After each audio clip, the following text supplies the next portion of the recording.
Ache, Ramon Kataquapit, there's Nakasawun, Arobskat Dostrin, Mixodotum, I'm Ramon Kataquapit from Arobskat First Nation, and I'm a Vigo clan. And we're here today representing Okiniwak. It's a youth-led movement that was sparked by Bill 5, but it was something that's been brewing for a long time. And a big part of the foundation of this movement that I always talk about everywhere I go is something called the Seventh Fire Prophecy. And when I was a young kid and I went to rallies with my mom, even one that she held for Chief Teresa Spence back when I was around 9 years old, I had no idea what I was doing there. And I was holding up the sign as big as me, and it said, "We are the Seventh Fire Prophecy." Still, it took me close to 15 years to really understand that this was destined, what we're doing. And a bit of a background for Okiniwak. It was founded around a sacred fire. And that sacred fire was lit right after the bill passed. And when the bill passed, it was being read within the legislature, I somehow snuck my way in. I knew that leadership was there. And if you may know, I knew Saul was in there as well. And I was able to get into the gallery.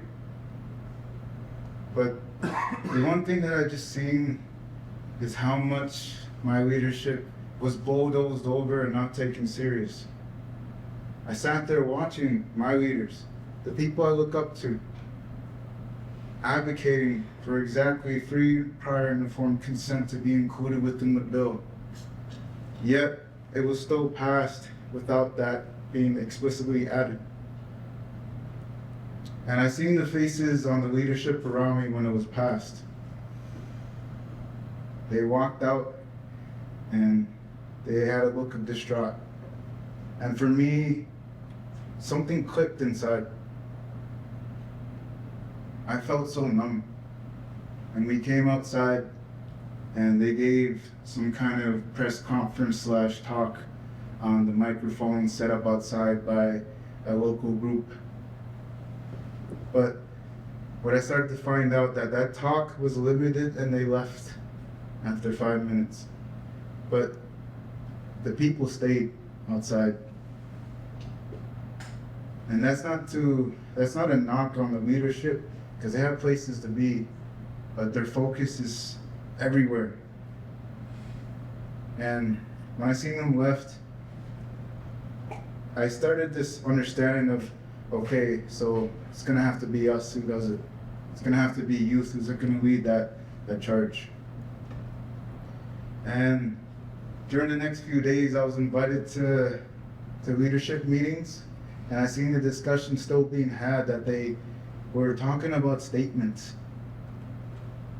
And I was wondering why they were talking about statements when not even a few days ago we were saying we're gonna meet you on the land, we're gonna meet you outside, and you're gonna face opposition from us. But you wanna know who started that first?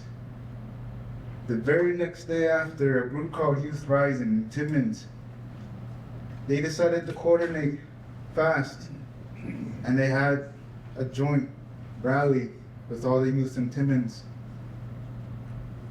And they reacted much faster than what I thought my leadership was gonna do. Then you started to see that happen over and over with, I'll speak with my family, Ramon Kataquapit. Many of you heard Here We Stand. As soon as that bill passed, he called my auntie and uncle and said, okay, it's here, let's go up now. There's no more time to waste. And it's gonna be in that video that they'll show you what they've done.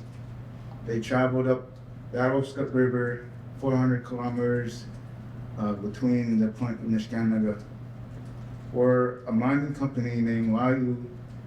It's an Australian mining company, wants to do resource extraction in that area.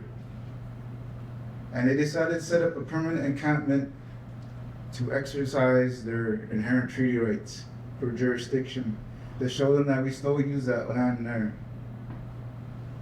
And while that was happening, we were around the fire wondering what to do.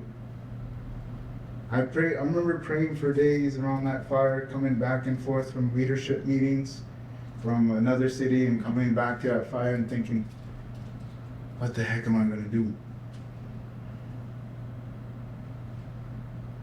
And over that course of time, it started to come piece by piece by piece that we wanted to build a platform for youth to share to the world without it being diluted through leadership. So we decided to start with rallies. We brought the rallies to Queen's Park, to Ottawa, to North Bay, to Moose Cree, to Matagami, to Kingston. We actually did Queen's Park twice. And now we started to focus our initiatives more of awareness building, like this. Something that's notable, what we did in Kingston was a week-long of different initiatives where it was planned by Lan, Marla, and the Kingston community. We had paddle boat interviews with a university, with Your TV, a local TV station. We also held a benefit concert, believe it or not, and in between the singing, and we had more lectures about Bill 5. And part of that was building awareness on what the bills actually said. So, can you raise your hand if you know exactly what Bill 5 is and the dangers of it?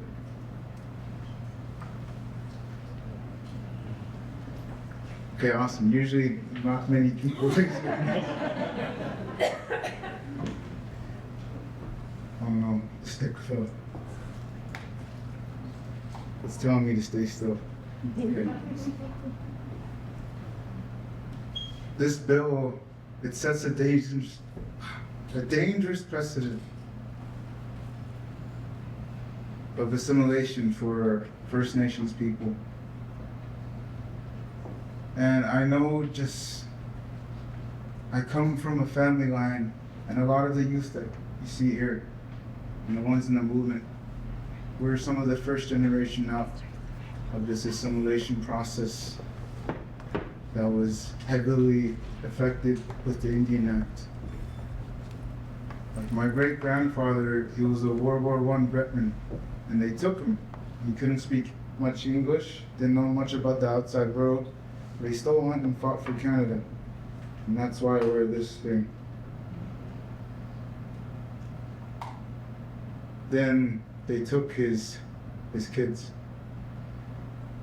my grandfather and my grandmother, another family, and they were in St. Anne's residential school, one of the worst residential schools in Ontario, not Canada. Then they were so scared that was going to happen that they went back out on the land and raised my mom. But yet, when they came back to what they call Arovscut, they took her to Indian day school and then boarding homes. Now, I'm the first generation with my siblings that actually have a choice. So I know firsthand how it feels to be forced out of something that should be inherent to you, because that was passed down to me.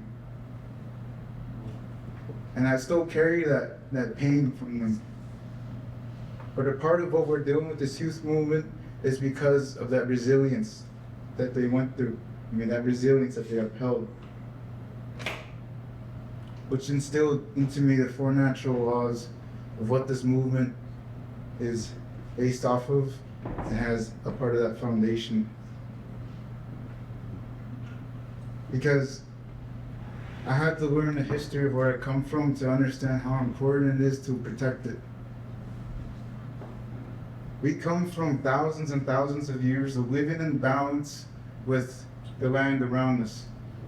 We never overhunted, we never overcrowded, and when we found that the land around us was getting towards its limits, We either took care of it or we moved.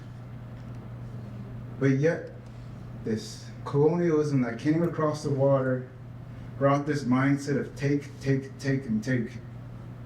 You always need more. You always need a bigger house, a better car, a bigger wallet, a more expensive jacket. Even though this one is from the thrift store, but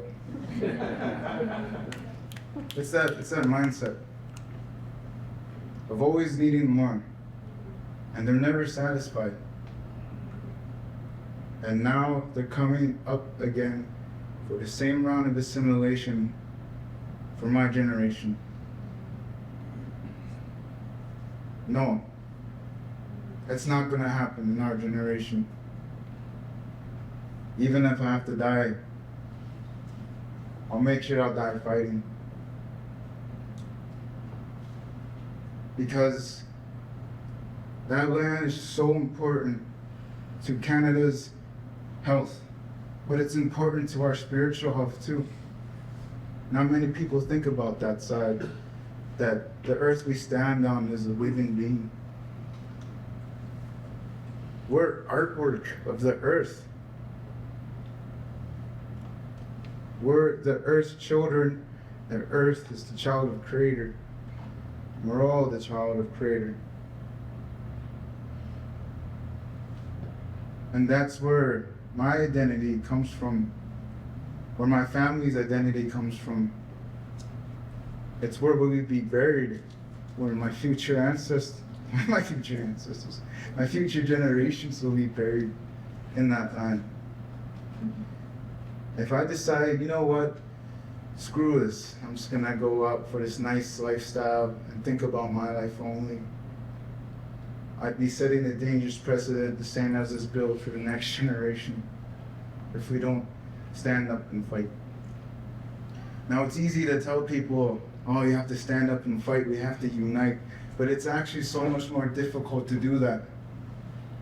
And a part of this movement, not only getting the youth's voice, and at the rallies that we've been at the workshops that we held, at the youth that we worked with, they all tell us that they want to protect the land. But the chiefs all tell us that we need bigger buildings, we need better roads, better infrastructure. And a part of that is they're both right. It's tough. What's your idea of prosperity? Sometimes I find my leadership thinks it's the colonial way. And I found that trying to stand as a grassroots group, the leadership is tough. We're trying to get support for this movement without having to cut corners, without having to break down the wall to get support from our First Nations leadership. I didn't expect that. And what was so profound to me is that the people that supported us the most weren't even our own people. Land supported our movements. All from Here We Stand to Mamu Inuit for Gosigo Stomach, who walked all the way from 10 minutes to Toronto to raise awareness, and Okiniwak.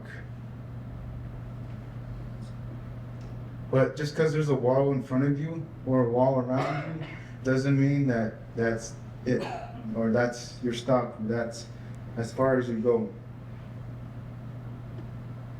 There's something that I want to relay everywhere I go is the boxes that we're in. And maybe some of you have already heard me talk about this, but it's our understandings of the world that we were born in or placed under. You know, for some people, those boxes are houses they built. For others, it's prisons placed over them. And growing up as a First Nations youth, I noticed I was placed in prison after prison after prison, where we're destined to fail right when we're born. Where I see my own friends and family pass away from suicide, overdose, or believing that they can't make it in life or do anything to change the world around them. But the one thing that I found that gave me a foundation to understanding the walls around me was this. Even though may not be good at singing or understand the full teachings, these things gave me my foundation, the culture, that identity. It helped give me eyes to see. So I started to feel out around, what am I placed under? What is this? Who put this here? Is this my thinking? Is this someone else putting limits on myself? I started to feel it out and test the waters. And then something that I want to do for youth was done for me is someone did this for me. Think of like an egg, you crack the top. You start to see little lights like that come down. And you know that there's something on the other side. So you're not scared to stand up and push out of whatever the hell's on top of you, stopping you from doing what you want to do with life. And I'm lucky that I was able to use that culture, stand up, do that. And this culture is very, very intertwined with the land. What I want to protect is the land. Also means protecting myself. That also means protecting my family. That also means protecting the next generation. And part of that seventh fire prophecy is explicitly that one day there will come a generation that will make change across the world never seen before.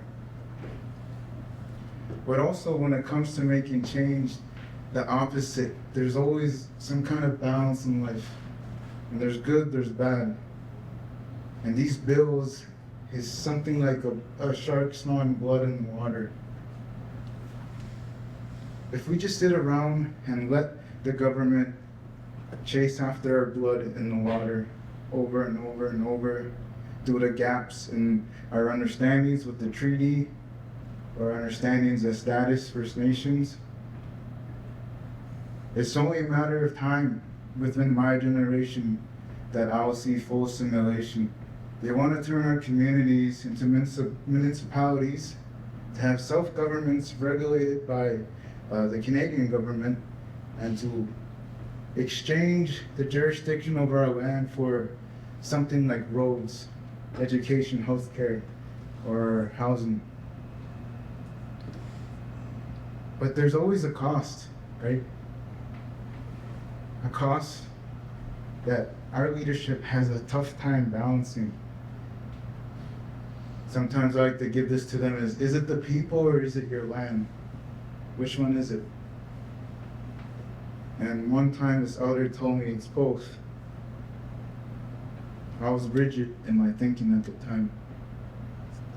So part of this movement is standing for both the safety of the environment, but also the safety of the people. And creating that good precedent for us is starting with our youth. Everywhere that we've gone, I've seen such bright youth. When I was their age, oh my gosh, can you imagine? 14 years old, out there fighting for the land. Don't even have the driver's license yet. Haven't even graduated school yet. But yet they're born to fight. And I understand that feeling because I was born to fight. I don't want to take too much time. I know I'm over a little bit. But what I want to tell you is that we're all here for similar reasons in this room. We want to protect something special to us. It could be anything. I just talked your ear off for 15 minutes about what's special to me and why. But don't give up.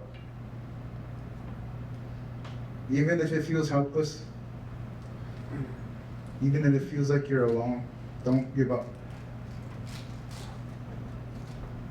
What helps me is knowing that I have people like John and Kira and Colin, that's my integral team, with me. So when I get tired, they always help cheer me up. And it's tough. Whatever you want in life, it might take you your entire life, or you might get it tomorrow. And to relate it to everything today, if it's the land that you want to protect, then understand how to protect yourself, because it's one and the same. And that's what we're doing. We're exercising our inherent rights. And I just feel like our leadership's a step behind, but we're also a step behind because we're still learning.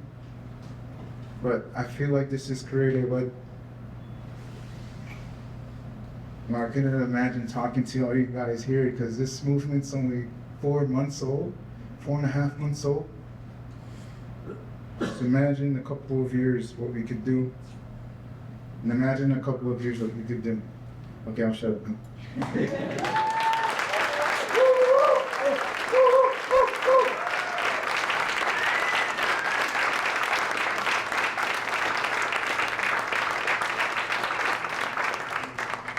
I get to hold this down. I'm gonna sit because my feet from these nice shoes. But bonjour, Anim. Giwa no mainga nadishnikas, mainga no dodam, wakanakam nadunjaba. And what that translates to is hello. Traditionally, my name is Northern Wolf. I've received a new spirit name. I'll start telling people that I learn how to say it in my language.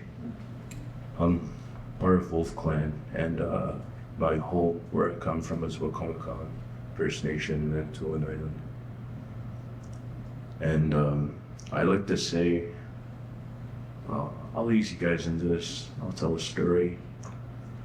But what made me join Okiniwak, despite the fact that I don't come from, where Bill 5 is affecting, is that when I was at that fire in Queen's Park with my partner Kira, after Bill 5 passed, I was one of the main firekeepers at the encampment there. And I remember thinking about how it would affect all of my loved ones who did come from there. See, when I was younger, my mom wasn't around much, but I had an uncle who took care of me all the time. His name is Johnny Moore. He's a firekeeper as well. He comes from this factory. And my elder, I grew up listening to him. And one time when a tree broke through my house when I was 11, he took me and my family in. And he also comes from this factory. And so when I was watching that fire, I couldn't help but think how this would affect their land. And even Kira comes from there. And so sitting there, I thought about how Bill 5 affected all my loved ones, especially given how much they've affected me growing up, and how they gave me such a positive outlook in life despite the circumstances, or how I felt. And sitting in front of the fire, I thought about something Elder Jimmy Dick taught me when I was in 3rd grade at the school. He's the elder for at Wandering Spirit School. He told me about the 7 fire prophecy. And I remember sitting at that fire thinking about this prophecy. I remember thinking about how in the 7th fire, which is our time, we're here, a bunch of people, a new generation of people are coming. They're going to change the world. It's a huge turning point for the world. And as I've interpreted it, it's us returning to our ways, those good ways in life, given how the Native people have been affected so far. And when I was told that, it really stuck with me because my mom went to Indian day school. I'm pretty sure her mom went to residential school. And I thought about that heart at that fire. I thought about how nice it would be to go back to our ways before all that happened.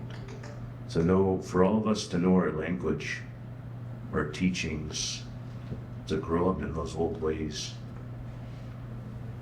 Oh man, this is sweaty. I thought about that, and when Ramon came around and he talked about there being change and starting something that involves giving a voice to the youth, I thought he was crazy at first, but I believed in him. I believed how our people could change and how we could go towards that good path in life. All of us could go down that good path in life. They say they say in the end of the 7 fire prophecy, if we all come together, brotherhood, sisterhood, and love, we live in eternal peace. And I thought about all the troubled youth at that school. Not gonna sugarcoat it.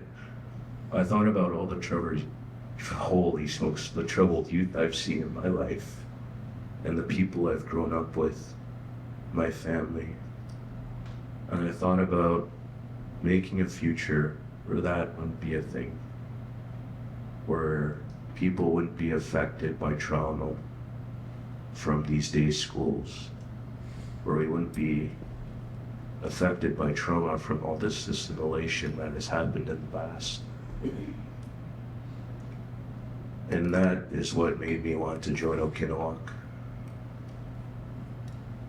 So that is why I'm here in support of Ramon, my partner Kira. I'm here for the youth.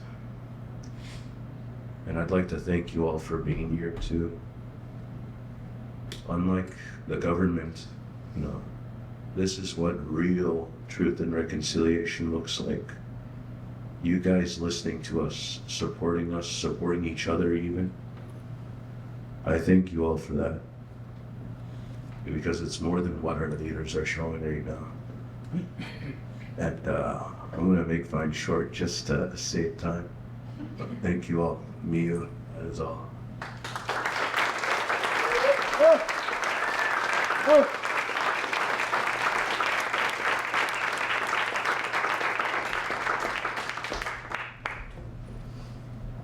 Weche Miswe, Ani Bojo.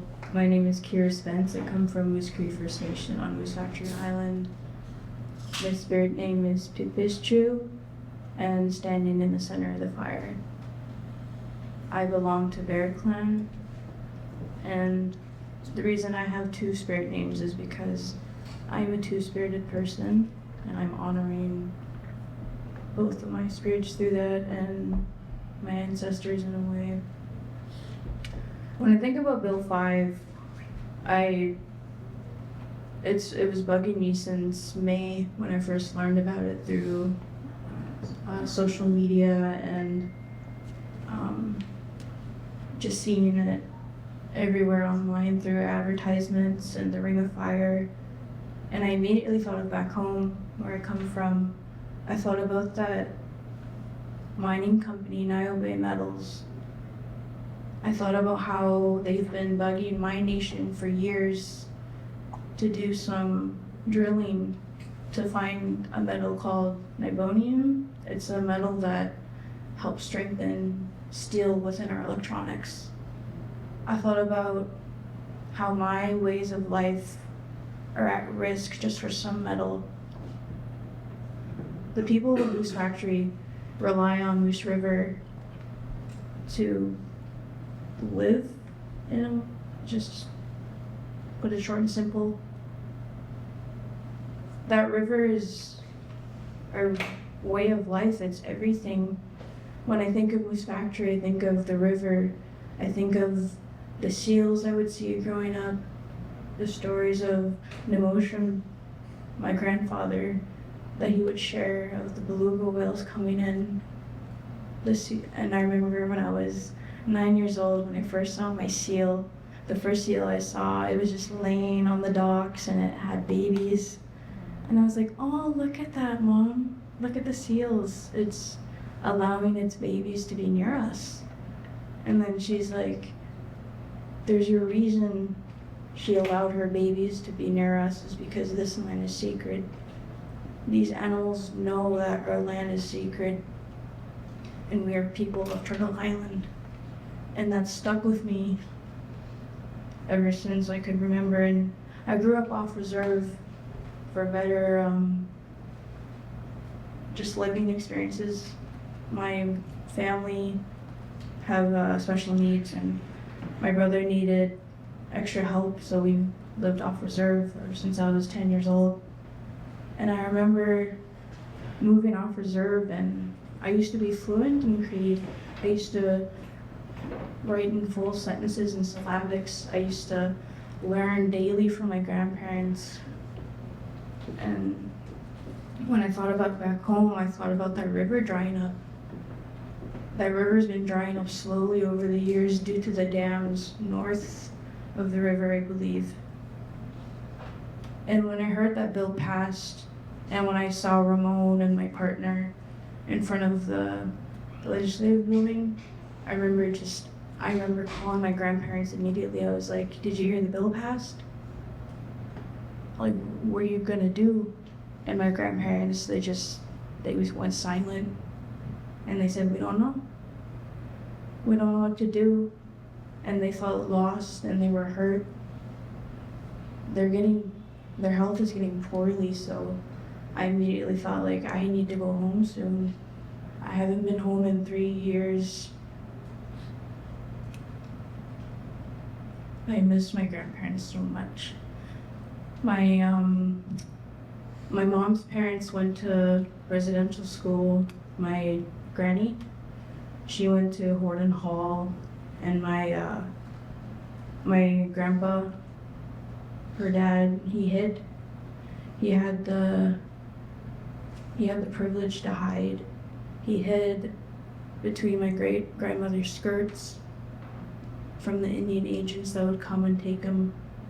There are so many stories and there were so many traditions on the lands of the Okiniwak.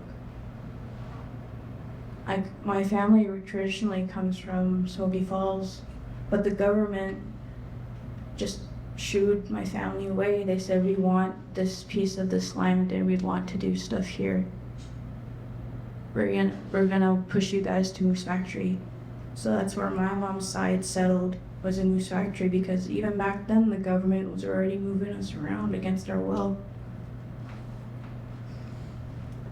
And on my dad's side, my auntie Teresa Spence, when she was having that hunger strike, back then I was just a kid, and she would educate me as much as she could. She'd say, one day it's going to be your turn to take over. And I had no idea what she meant until this summer when I started joining Okiniwak as a co-founder with Ramon and John. And it felt like the torch essentially got passed down. A torch that shouldn't need to be passed down, but it is for a good cause of our future. I want my children, my grandchildren, even my great-grandchildren to know the land. And that's what my great-great-grandfather, Jacob Iatel, thought when he was signing Treaty 9. As a descendant of my great-grandfather who signed Treaty 9, I didn't learn that until this summer. I have been disconnected to my family for so long because of the intergenerational trauma that my family's faced. And when I learned that, I was like, why would he sign the treaty? Like, why would he do that? And I realized he was worrying about his future generations, my great-granny, and then my grandpa, my dad, and me. A lot of my family has had a lot of power over these generations. And I had no idea for the longest time. I just thought, oh, my family's crazy for wanting to stick up for something that I had no education of Black. The lack of education of our treaty rights is unacceptable.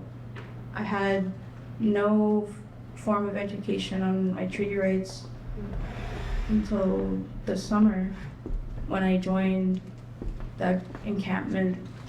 I was like, oh, I better educate myself on this. I thought I didn't need to educate myself because I moved away. It was that mind of the colonialism of moving away for a better life. And then I thought, oh, my grandparents are back at home, my aunties, my cousins, my ways of life are at risk now. And I'm so happy to be reconnecting and seeing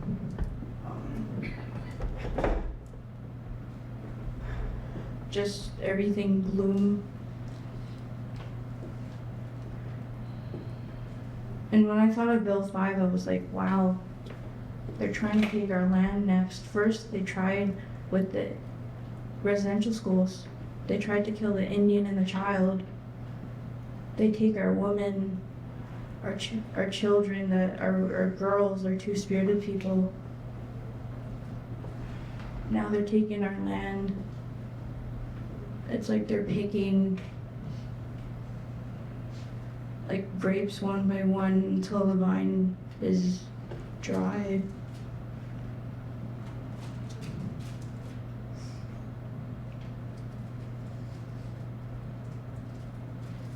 I'm so happy that you're all here to listen to our stories. Because growing up, I was taught that all this is dead. No one would be there to listen or to help. I was told by teachers in school to forget your language, learn French, forget where you came from.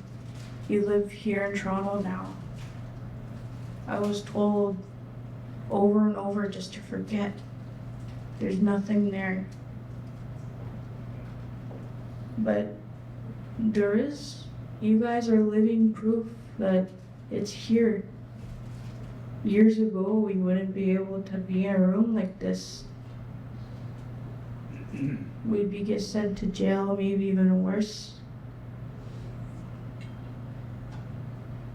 And being the first generation out, my mom was only 17 when the last school closed. I absolutely hate it when people say, oh, the schools were so long ago. I'm like, no, they weren't. My mom was not even an adult yet when the last school was open or shut down. This gives me hope for our future generations. I want to be the voice for the adults that can't speak on these issues. I want to be the voice for the elders that need help voicing their opinions. Because I know that these adults and elders are mostly funded through government funds, their jobs. They're scared of their jobs being at risk, their family being at risk. We all have different ways of surviving, and I know that these adults and these elders, maybe even these youth, are scared to speak up, but I want to be that vessel for those people that can't speak up. I want to be there for the next 7 generations. I want to see that bloom. So this gives me so much hope that this will go far. Me much.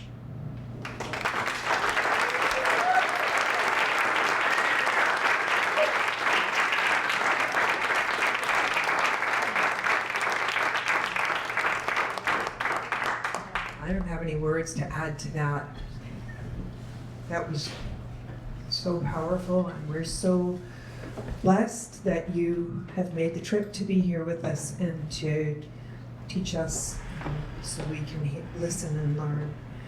I also wanted to let you know that there are everyone in this room is important, and there are a few people that wanted to be, or that people wanted me to recognize. We do have representative from Treaty 9, all the way down from Treaty 9 in Ontario, down in Toronto, representatives from Ontario Nature, for seniors from Climate Action Now, or SCAN, from Showing Up for Racial Justice, SURGE, and probably other groups. I hope you'll introduce yourselves during the break. We also want to recognize the attendance of 4 MPPs, hardworking people that you are. Chris Glover, MPP for Spadina, Fort York, NDPer. Thank you, Chris.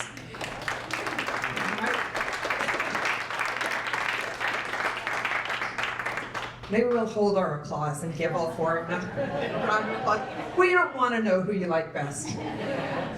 Jamie West, MPP for Sudbury, NDP party back there. Hold your applause for Jamie.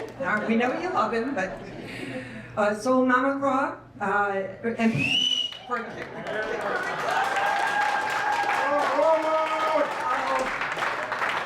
It is an unruly crowd when it comes to Sol. And Ashlyn Clancy, MPP for Kitchener Centre and Deputy Leader of the Green Party of Ontario. Okay, great. Thank you all for being here. We know your time is super important, as it is for all of us. None of us are living a life of sheer luxury. I also want to recognize Professor Bonnie McGillen.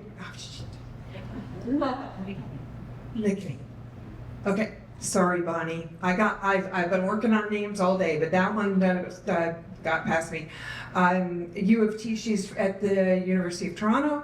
And Nisha Fernandez, who is a board member of Legal Advocates for Nature's Defense. Thank you, Nisha, for being here. And I would like to invite MP Mamakwa up to give us a few words, please.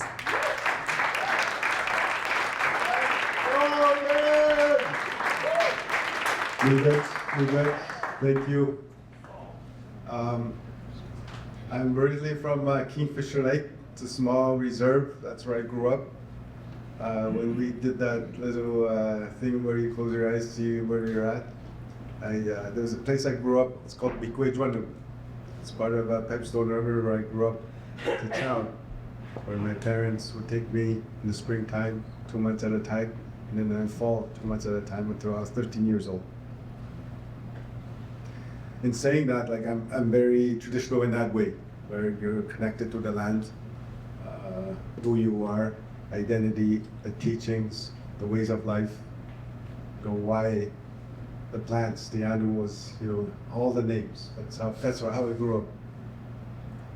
And one of the things I never understood was that I have one thing that government does not have. I have one thing that government cannot take away. That is title and rights. Rights to the land, treaty rights, inherent rights. Those are given by the Creator. They can never take them away. And yes, I'm an MPP.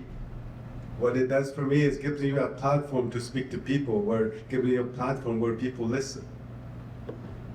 And so that's all it does. But that will always be taken away at some point, where if and should I not run. And I know I commend these young people for the work that they're doing, because I fought so hard for Bill 5, to make sure that we include the free, prior, informed consent. In early June when it passed. All of us MPPs that are here, we fought against that, because one of the things that for sure it did is trample on those rights that we have as First Nations. And I think I'm a believer of whenever there's rights trampled on, whether it's human rights, whether it's other rights that we have as Canadians, Ontarians, we should be supporting that.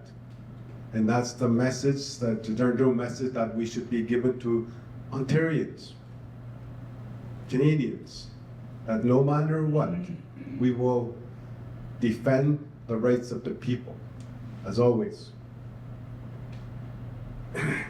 I was telling Ramon that earlier, just before I came in. It's the first time I met him, introduced myself, if I remember anyway. I had a very tough summer. Very unexpected. I was, after Bill 5 and all, the legislature, I was on the freaking high. And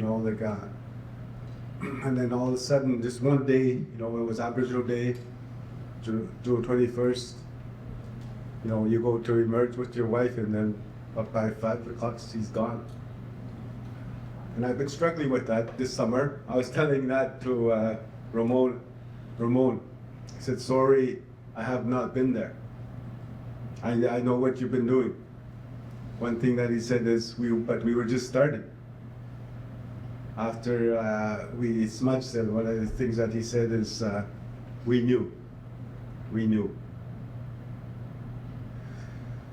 And I think this is me trying to come back. This is me trying to get up.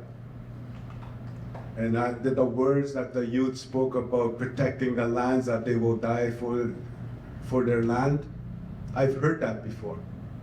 There are a lot of people that share that same sentiment. There are people that I talk to, like rights holders, right? And not necessarily leadership. Like when we came back October the 18th as our first day back in the legislature.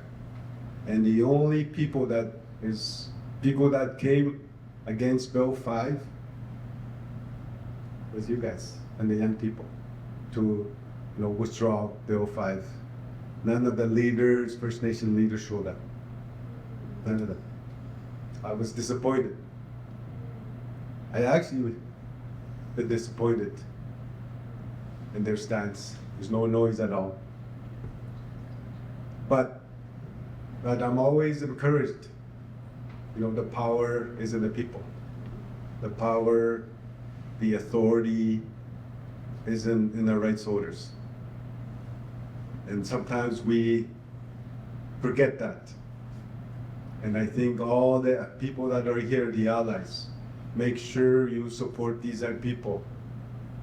Make sure you donate your resources, whatever you can, to support that they can spread the word. Because we are coming, they are coming. And I know, but for one thing, I'm very clear. There is no way the ring of fire will be created. There is no way the ring of fire will be created. Because of those rights I speak about.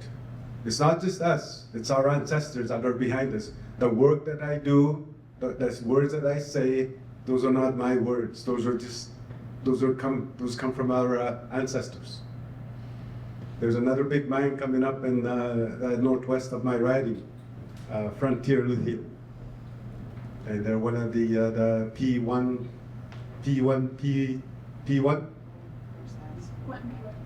One project, one process. So they announced it a couple weeks ago. And I know, again, that P1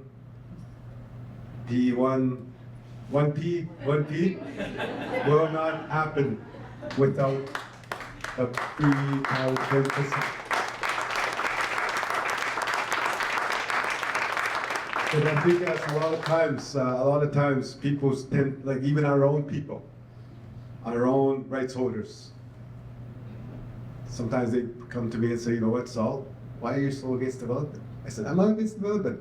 We need to be, just as long as the free prior informed consent happens. Free, to me, means that First Nations rights holders do not pay a dime on that process.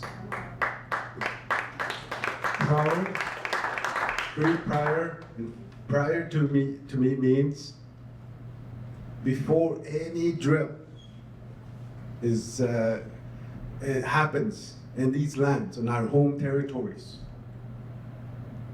there should be, you know, free prior informed. Informed to me means that we understand in our language, in our languages, in the way we understand, the way it's presented on what they're going to do on our land. Consent is we have the right to say yes or no to a project. That's what free, prior, informed consent to me is. And if they go that work of free, prior, informed consent, if we say no at the end, it should be okay. We have a right to say no. And I know right now, again, Ring of Fire, Frontier with Your Mind, is not happening without the free, prior, informed consent. We got. Thank you.